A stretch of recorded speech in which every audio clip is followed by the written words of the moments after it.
Les équipes ont une motivation très importante parce que pendant 3 mois, ils ont fait l'inverse de ce qu'ils font en réalité sur le terrain. C'est quoi le terrain pour eux?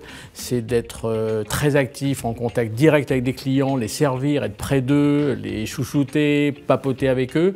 Et pendant 3 mois, ils ont été privés de ce qu'ils aiment faire. Et le fait de retourner aujourd'hui dans les restaurants, il y a une surmotivation qui s'est créée.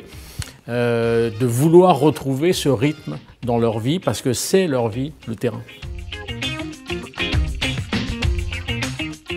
Pour les rassurer, il faut communiquer avec eux, il faut leur parler, il faut leur expliquer quel est le protocole qu'on a mis en place. Il faut d'ailleurs même les impliquer dans ce protocole. D'ailleurs, je crois que dans le protocole, il y a une disposition qui dit qu'il faut nommer un responsable Covid à l'intérieur de l'établissement. Donc déjà, c'est valorisant, c'est responsabilisant.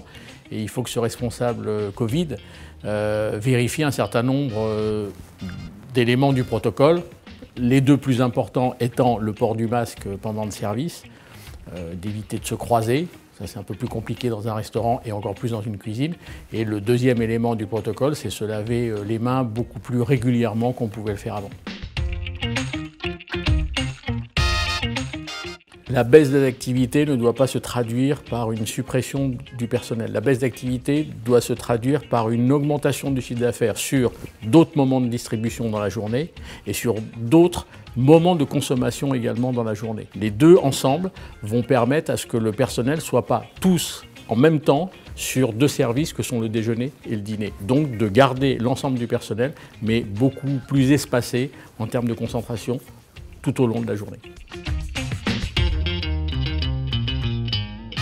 Ces grandes modifications et de développement de chiffre d'affaires sur des moments de consommation et sur des modes de distribution est extrêmement motivant pour les équipes puisqu'on élargit leur façon de travailler. Ce qui est plus compliqué, c'est pour le restaurateur de se projeter dans des métiers, dans des modes de distribution dont il n'a pas l'habitude. Je pense notamment à la gastronomie qui s'est mise à faire du drive et à la restauration rapide qui est en train de se mettre au service à table. Ça, c'est une modification profonde du métier de restaurateur.